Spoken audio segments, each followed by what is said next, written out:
était une fois un meneur qui ne laissait pour tout bien à trois enfants qu'il avait, que son moulin, son âne et son chat. L'âne et le moulin, le second et l'âne, et le plus jeune et le chat. J'aurai mangé mon chat, que je me serai fait un manchon de sa peau. Il faudra que je meure de faim. Ne vous affligez point, mon maître. Vous n'avez qu'à me donner un sac et me faire un par de boots pour aller dans les broussailles et vous verrez que vous n'êtes pas si mal porté que vous croyez.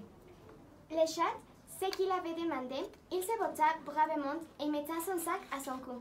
Il en prit les cordons avec ses deux pattes devant et s'en alla dans son garret où il avait un grand nombre de lapins. Tout glorieux de sa proie, il s'en alla chez le roi et demanda à lui parler. Voilà, sire, un lapin de Garnet que le marquis de Carabas m'a chargé de vous présenter de sa part.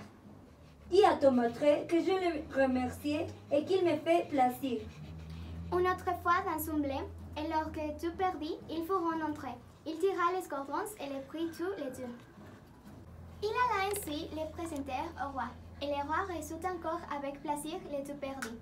Le chat a continué ainsi pendant 2 ou 3 mois. Un jour, le roi devait aller sur le bord de la rivière avec sa fille. Si vous voulez suivre mon conseil, votre fortune est faite.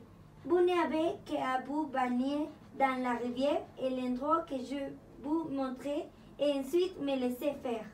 Quand le roi a passé sur la rivière, le chat se mit à crier de toute sa force. Au secours, au secours! Voilà le marquis de Carabas qui se noie.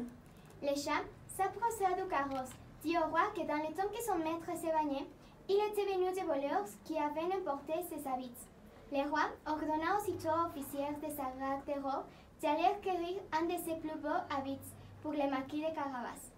La fille du roi le trouva fort à son gré. Le roi voulut qu'il montât dans son carrosse et qu'il fût la promenade. Le chat, ravi de voir que son dessein commençait à réussir, prit les devants et ayant rencontré des paysans qui fâchaient, leur dit « C'est le marquis de Carabas. Vous avez là un bel héritage.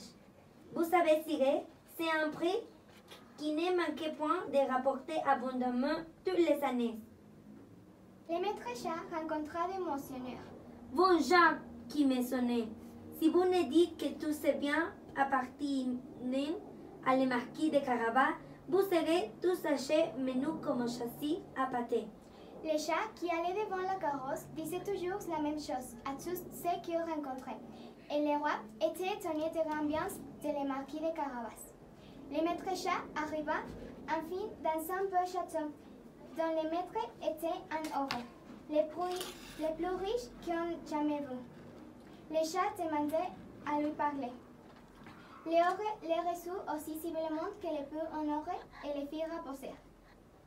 On m'assurer que vous avez le don de vous charger en toutes sortes d'animaux, que vous pouvez, par exemple, vous transformer en lion en éléphant.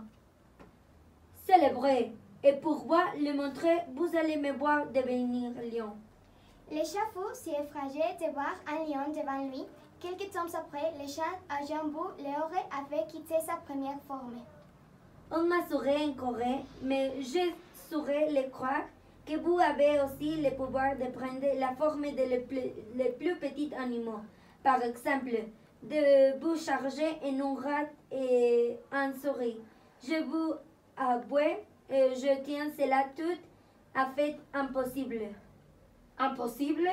Vous allez voir. Il s'est changé en une souris qui s'est mis à courir sur les plagères. Le chat la mangea. Cependant le roi, qui vit en passant le beau château, que l'heureux voulut entrer dedans. Votre Majesté, sois la bienvenue dans le château que le marquis de Carabas. Comme le marquis de Carabas, ce château est encore à bout.